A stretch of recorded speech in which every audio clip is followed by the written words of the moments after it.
and what attracts me today will be very different from what attracted me about 10 years back, let's say. Like the whole world was going about nepotism. I said nepotism is a fundamental necessity for a structure of society. Everyone looks after their own kids. If the families don't do that, there's no family structure after that.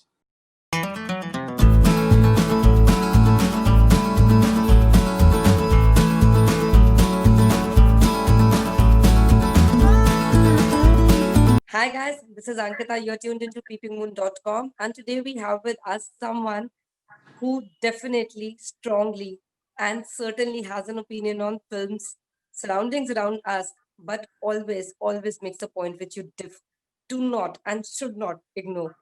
Let's welcome Ram Gopal Verma, who's going to take us through his new work and what else we have to talk about. Let's take it ahead. Hi, sir. How are you? Hi, how are you? Yeah. I'm good, sir. So you are back with something which practically you almost ace with Bhoot, with Darna Hai series, and especially Raat, counted one among the best works we have in the horror genre. Now we have a 12 o'clock from you. Uh, is it like coming back to something which you really love, or it was time you thought that this is to make that kind of film which audience would equally love? I see the genre of horror always interested me because I think as a filmmaker, there's one thing where you can use the medium. I mean, in terms of various tools of the medium like camera, sound, and music to the best extent possible. And in this, I thought, I mean, the the film has a structure which is very unique, and it is placed in the middle of the hustle bustle of Mumbai. Normally, horror films are set in a haunted house on a hill or in a graveyard or things like that. That's one part, and second part is there will be believers and non-believers with regard to supernatural. I thought if I pitch something where the scientific community and the police of the city they don't have a choice but to believe that there is actually something supernatural happening, in the city. So though you're not a believer and you can't even tell that outside because you can't expect a police commissioner to say that we are dealing with a ghost in the city. Nobody, even the believers will find it funny. So I think that's a kind of something unique in 12 o'clock, which I hope people will enjoy. Uh, so why is it so that now when we see your films, we don't see particularly a big name or a big star? Why I'm asking is because that is something which I've been reading online. That why Ram Gopal Verma is not casting, a typically big name per se in a film, or should we say that this is as per the requirement your script demands? See, to start with, and I've always been a genre filmmaker. 90% of my films never had because big names by definition they have a certain set images, they have a set a fan following, what people expect, and to cater to various kinds of people. So I make a very specific kind of subject matters which suit my taste and what I wish to make, and I do my casting based on that. Yeah, for example, you take 12 o'clock, for instance. 12 o'clock is not about anybody. There's not a single person who's leading the cast.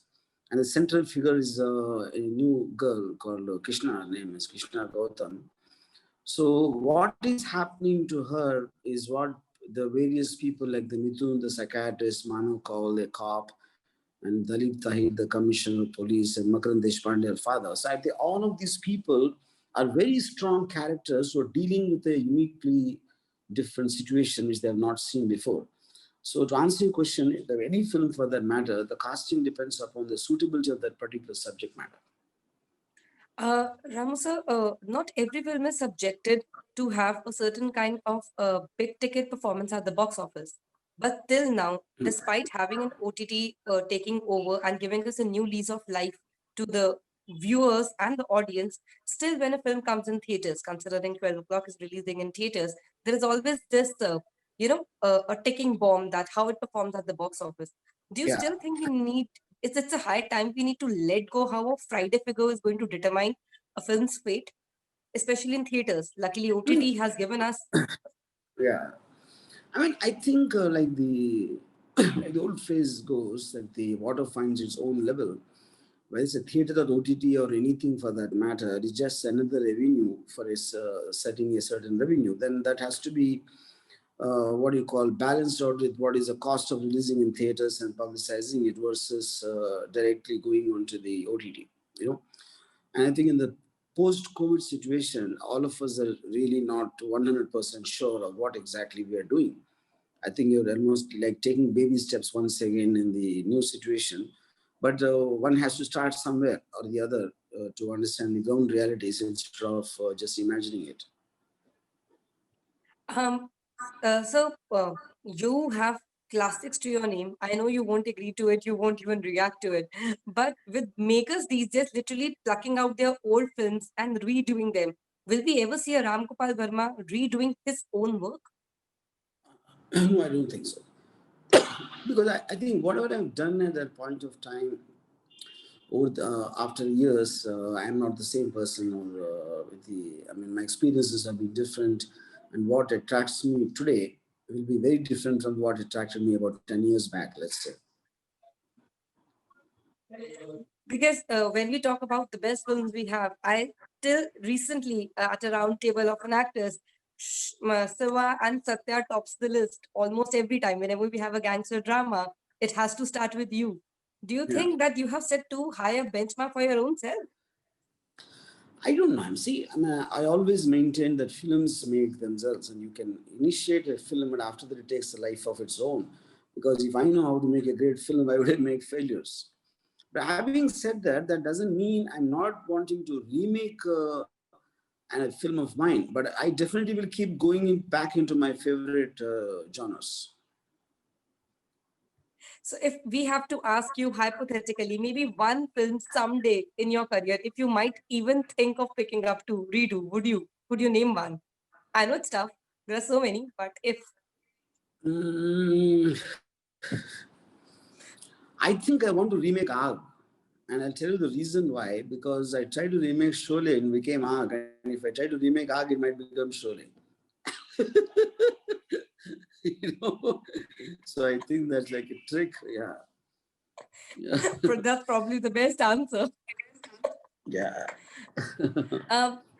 Ramsey, you said somewhere that after Rangila, which happens to be one of the best romances we have, uh, nothing probably ticked you in a manner which could get you back to romance, or for that matter, a proper potboiler comedy, if we have to pick it out that way.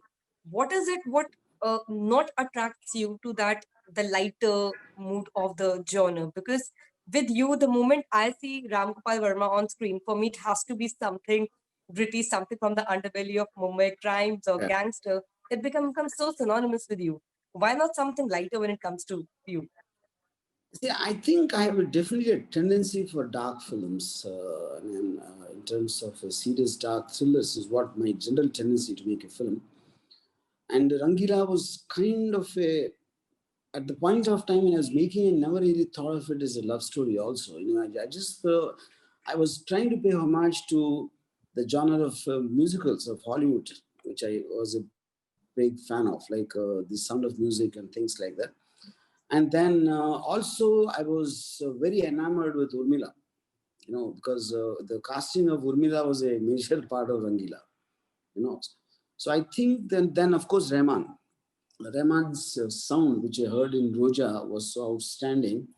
So I wanted to make a film where there is no, negative character in the film, which is what was there in Sound of Music. I think a bunch of these 4 or 5 things, and apart from just me, let me try my hand at shooting songs in a way no one has seen before. I think these factors were actually more of my importance than actually the story of Rangila, you know. But like I said, if all these factors come together again, someone like Rahman coming on the block, someone like Urmila I find again, I might get back into the genre. Otherwise, pretty much I don't think I'm interested yet. Um, Ramsa, during the pandemic, one thing which was definitely not stopping and was your very clear take on how the industry was going through when a tough time. You were there on Yeah. Twitter calling it out as always you do. You make it very clear what you have to say. Your opinions are very clear. Do you think that we have sailed through a tough time overall as an industry. I'm not pointing out as one, or it actually knocked us out in a manner that we really needed to think and said that we are not together as a unit. There is so much more infiltration going on. See, any kind of a unique situation when it comes and it stops your normal flow of work or normal way of thinking, I think human beings tend to adapt to it, and then they figure out newer ways or different ways of to go about what they've been doing. And I think it's an opportunity to discover yourself and discover new ways of looking at things. And I think it'll always be for the better in terms of this kind of a unique experience what we all went through the last 1 year. I think would have definitely, I mean, advanced our vision, or at least altered our vision of things the way we used to think a year back. And all that I think is bound to reflect in every aspect of filmmaking. Will we ever see you you going through this OTT medium having a full-fledged series directed by you? Something which is Yes, yes. In literally fact, right now I'm in the process of that, and you'll hear about this very soon. that's that's something I'm very excited for, because to see a narrative of 10 hours from you would be definitely exciting to Yeah. watch for sure. Yes. So, lastly, if I have to ask you, COVID never stopped you from working. Multiple Yeah. of films you made, even you shot. There are few in pipeline which are about to release. Yes. What do you think, in your manner as a filmmaker, as a screenwriter, as a producer, the future of cinema in general in our nation? Where do we stand at the moment? This is not a debate about OTT or theaters, as you said rightly. This is not about the screen and the size. But Yeah, where do yeah. we stand at this particular moment? See, I think, point one, the future of anything in a society will always be better than what happened before. We just tend to generally have, it's not like the olden days. But the truth is that new days will always be better than the old days. No. I think the cinema will become very, very individualistic, very exclusivistic, because of the way the exhibition sector works and the availability of OTTs. People can have a very niche and specific individual way of storytelling, and which is good, which is, I'm just saying, for the better. And the technology, the new technology which has come in, will make the making of the films very, I mean, less expensive to make. To make the film will not cost a lot, but to release it and to attract attention to the subject matter for enough viewers to sustain its business model will be a problem, because of the sheer number of films which are going to come. It will be like an ocean. You don't know where to look, where to put your film, and who's going to come to create the awareness of that. That is going to get tougher and tougher because of the numbers increasing. But I think the variety which will come out will be humongous in terms of the kind of films what we are making in genres and subgenres, or the kind of making styles and all that. Like it's almost like when you go into a bookstore, probably if you spend an hour, you can only pick up some 20 books of your liking at the most, I would say. But the 1,000 books available, if they're being published, if they're on display, someone the other is buying. I think that's what happens to films also. If you go to an OTT, there are 1,000 and odd films available. What you want to see might only be 20 on that, I think it'll be reaching there, or we reached there actually. True. And Yeah. lastly, sir, why till now, after all these years, you are still termed as someone who quotes controversies? I don't know. Whenever I read a critic review, when I read a news report, why Ram Gopal Verma becomes synonymous with controversies? You tell me. I need to listen from you. I mean, I think I just make unpopular comments, and I don't like to be politically or morally correct, and I just speak my mind. Like, things the whole world was going about nepotism. I said nepotism is a fundamental necessary for a structure of society. Everyone looks after their own kids. If the families don't do that, there's no family structure after that. Yeah. So I think I speak what I feel strongly without caring whether it will be popular or not to say that, and that's what becomes a so-called controversy. But trust me, sir, we all love the candor. We all love out and out approach, and can't wait to see you definitely exploring it big on OTT screen with a series, because I would love to go a 10-hour run with Ram Gopal Verma for sure. Thank you. You'll be seeing that very soon. Yeah.